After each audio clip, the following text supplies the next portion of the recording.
this government censorship thing. So two attorneys general out of Louisiana and Missouri filed a suit against the federal government on behalf of some plaintiffs, right? So the plaintiffs were Kuldorf and Bhattacharya and Berenson, those sorts of people, right? Aaron Cariotti, and they filed this against, well, they called them defendants. I think they misnamed it. I call them traitors because, and there they are, the big one in yellow. Defendants consist of President Joe Biden, Jean-Corinne Pierre, Really? Vivek Murthy, who is the Surgeon General, et cetera, et cetera. So all the heads of all these big things, the heads of the HHS, NIAID, Hugh Arkansas is on there from NIH. We got everybody. I mean, it's just the huge list, right? So these people are all named, right? And then so the suit goes through discovery because the judge thought, maybe we should go through discovery on this one because the government wanted summary dismissal all the way through, didn't want to actually have an actual thing where you might have real people having to answer real questions. So the discovery was astonishing and awesome. So he writes this 155-page ruling, issues an injunction against the federal government forbidding them from contacting social media companies. Right? Why? Because of this. So here was his language. He says, quote, if the allegations made by plaintiffs, which were Cariotti and Bhattacharya, all those guys, are true, the present case arguably involves the most massive attack against free speech in United States history. Wow. Right? Yeah. They're calling it. That's awesome. Oh, yeah. Yeah. Yeah. And carrying on, although the censorship alleged in this case almost exclusively targeted conservative speech, the issues raised herein go beyond party lines. The right to free speech is not a member of any political party and does not hold any political ideology. It is the purpose of the free speech clause of the First Amendment to preserve an uninhibited marketplace of ideas in which truth will ultimately prevail rather than to countenance monopolization of the market, whether it be by government itself or by private licensee. Okay, this is strong. There's a lot of stuff out there about First Amendment, and it's very clear that there shall be no laws, right? Congress shall make no law or take any actions to abridge the right to free speech. It's very simple. It's very simple. Super simple. Okay. All right. So here's where it gets fun. So the New York Times that injunction was issued out on July 4th. And so the New York Times quickly ripped one out here on July 4th and wrote about this. Says a federal judge restricted the Biden administration from communicating with social media platforms. Oh my God. In a ruling that could curtail efforts to combat false and misleading narratives about the coronavirus pandemic and other issues. A little vague. You think? But you can feel like that's their opening paragraph. Like, this is going to stymie the government's efforts to combat misinformation. So again, remember, here's how they roll. They start with an idea that they assume is just common knowledge. Like, oh, we all know that there's this stuff called misinformation and it's bad. And it's the government's job, duty, obligation to protect us from that. We all know that, right? Like, whoa, no, we don't all know that. Right? We don't. Isn't that astonishing, though, that they just come crazy? Like, yeah, the govern me harder, daddy. It's sort of like, I guess that's where the New York Times is at. But down at the bottom in yellow, Democrats say the platforms have failed to adequately police misinformation and hateful speech, leading to dangerous outcomes, including violence. So, oh no! Here's the thing: they say that stuff all the time. They say that. You see that? I know they do. Leading to dangerous outcomes. So hateful speech leading to dangerous outcomes. Name one. Tell me a dangerous outcome. That's one. What's happened? Give me a dangerous outcome. I can't think of any. Personally, I haven't seen anything. No, but they mention as if it's like this thing we all know. It's like this thing. These dangerous. Piss you guys off. It makes me angry and annoyed. Yeah. I'm tired of this. I mean, we're just playing games. You know what we should be talking about? We should be talking about what we're going to do moving forward, how we're going to feed ourselves and each other, how we're going to take care of one another in communities. Yeah. Because once this easy energy, free money stops flowing into the market, it's going to suck. Yeah. And if you want to know what it's going to suck like, just look back at the pictures from the Great Depression or earlier, right? We're going to, like, this is BS. I wish they weren't doing this because it's taking, important bandwidth and energy away from the real conversations. Well, maybe that's the point of the whole thing, right? Yeah. Possibly. So anyway, so that's the injunction. But here's where it gets hysterical. You ready for it? So the government files a response to this. They're like, hey, no good. We don't like losing. So the government files a memorandum in support of defendants' motion to stay. They want to stay, which means to remove, hold back, stay the preliminary injunction. So they write here, defendants, that's that list of traders I listed out there, respectfully request that the court stay its July 4th preliminary injunction pending defendants' appeal of the order. The government faces irreparable harm. Oh. With each day, the injunction remains in effect. Irreparable harm. Irreparable.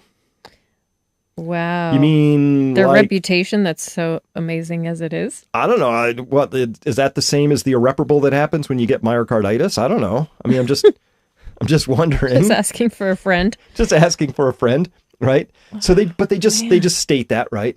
Yeah. Irreparable harm. But carrying on, check this down.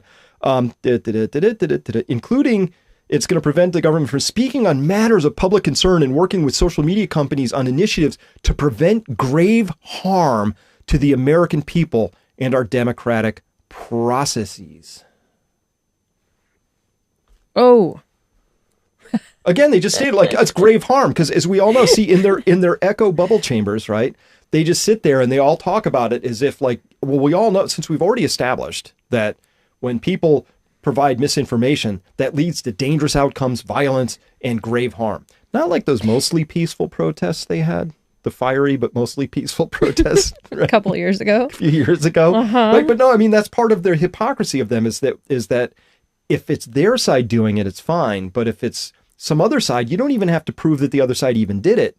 You just have to allege that it's going to happen. So this whole idea that there are grave harms, I have to stop on this. Like, what are the grave harms? Let's list them out. Let's think this through. What grave harms would come if the government could not partner with social media companies to stiff arm certain people's accounts and help, point the shadow ban tools in the right direction? What are the let's go there. What are the grave harms?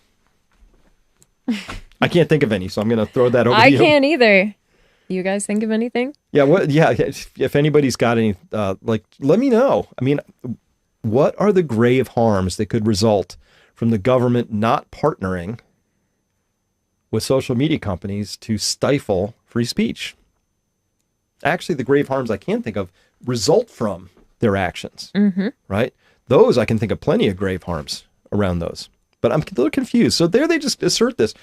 And so I said, well, okay, they must enumerate this somewhere because it's a big, long, filing. So I was like, so you can see down there that harm had 11 instances. So I'm like, well, let's go find them. 3 of them are on this page, circled in red and underlined in red. So 3 of them. So now we have to hunt down the other 8. Maybe they enumerate their harms somewhere. They say, okay, they should have to do that. Because if you're going to file something in court and say, hey, here are these harms are going to result, sooner or later, the court's going to say, care to explain? Hey, judge, this person defamed me and I experienced vast damages, as we all can understand. Eventually they go, what are the damages? What are those damages? No, it's true. They'd have to write an affidavit about what those damages were. That's the way it works. Yep.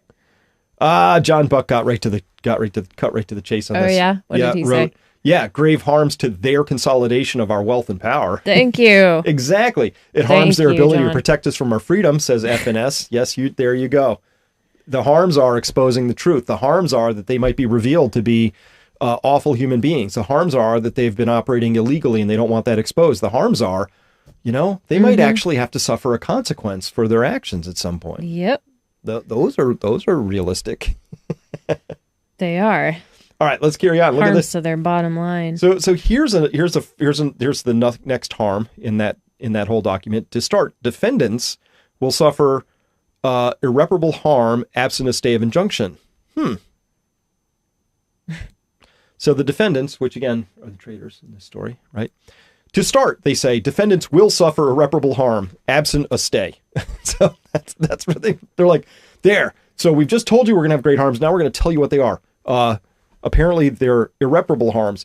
And get this, I love this. For the same reason, a stay is in the public interest. What? So we're going to suffer irreparable harm. Therefore, it's in the public's interest too. See? Because the public would suffer harm. What a weird conflation. I don't understand like a big circular, that. It's like a big giant circular argument. It's just so really that I should have gone to law school because I hope somebody pays me $1,000 an hour to write this crap someday. That'd be awesome. That would be pretty amazing. You'd be good at being an attorney. Oh my God. Maybe. But I wouldn't want to be up against you. I'm not sure I would enjoy the actual practice of it, but maybe, who knows? So here the next instance where they said harm. They said the potential breadth of the entity's employees covered by the injunction, combined with the injunction's sweeping substantive scope, will chill a wide range of lawful government conduct. Oh, here they're going to finally enumerate the harms, which include lawful enforcement responsibilities, okay, obligations to protect the national security, okay, and prerogative to speak on matters of public concern. That's a little wishy-washy and gray, okay? Accordingly, defendants are irreparably harmed as long as the injunction remains in effect. I'm not sure they're clear on what irreparable means. Sorry. Not sure. Okay, but okay, they got these three things, right, Evie? They got law enforcement responsibilities, obligations around national security, and then, of course, their right to just have free speech. Our right to free speech, to not stifle your free speech, stifles my free speech. Actually, you don't have any prerogative. Yeah, what the hell? You have no prerogative as a government. That's not actually, you don't actually get that. That's not enumerated in the Constitution. See, it's not a law. No. But they want to assert and aver their prerogative to speak on matters of politics. We want to have the right to say what we want to say when we want to say it. Otherwise, I'm irreparably harmed. This reminds me of people I know.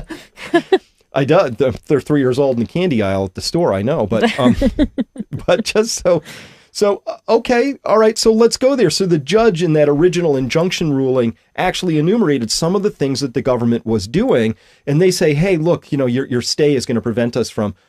Your injunction that we are asking a stay for is going to prevent us from law enforcement responsibilities, national security, and saying what we want when we want to say it. So let's say, what were they actually doing? From the injunction filing itself, I pulled some of these things, and there was a huge, exhausting list of things. So one, they suppressed the Hunter Biden laptop story prior to the 2020 presidential election. Care to map that into law enforcement, national security, or a prerogative to speak?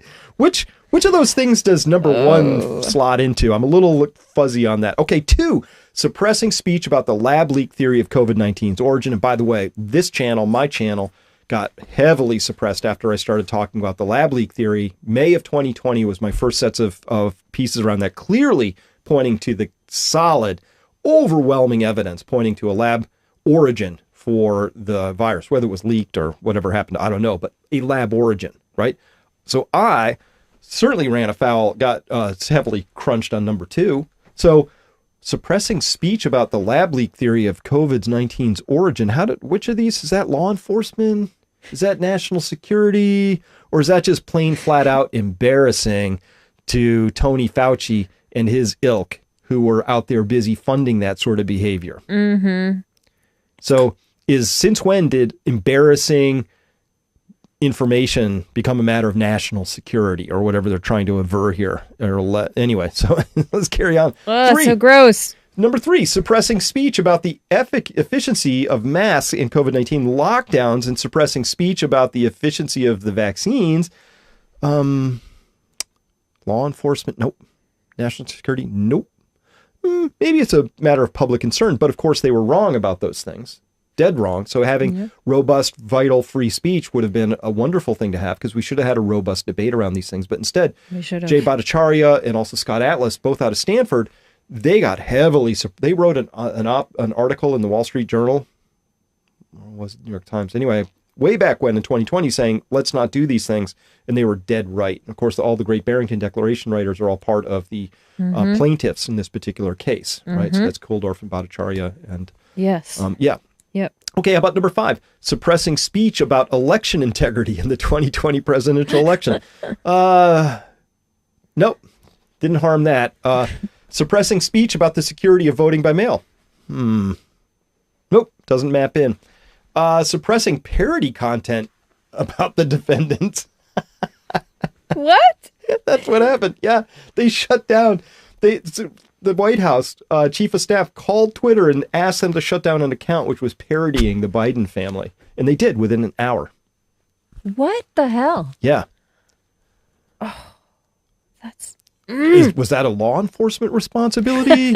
Was that an obligation to protect national security being parodied? Which was that? Or did that just maybe a little butt hurt? A little hurt? yeah. Hurt the feels. Can't take the jokes. Hurt the feels. Stop Now, the jokes. in Michigan, of course, that's a real thing now, because if you, What do you mean? well, if you hurt somebody's feelings now because you misgender them, it's a felony, $10,000 fine. No way. Yeah. Are you joking? No.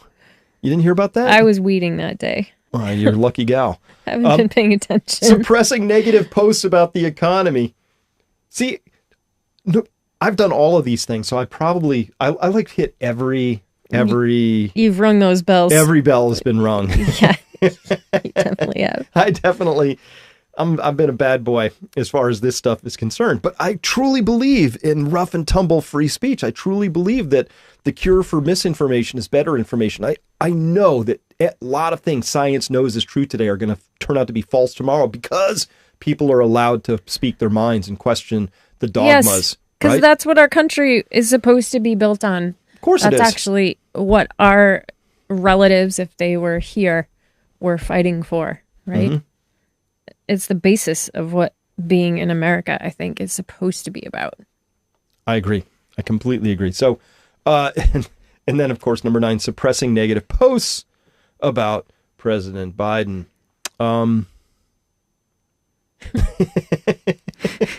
So that's what they found in the document. And the rebuttal to that is, you're going to stop us from our legitimate law enforcement, national security, and prerogatives. Secure. You're going to be less secure. Talk about That's it. stuff, right?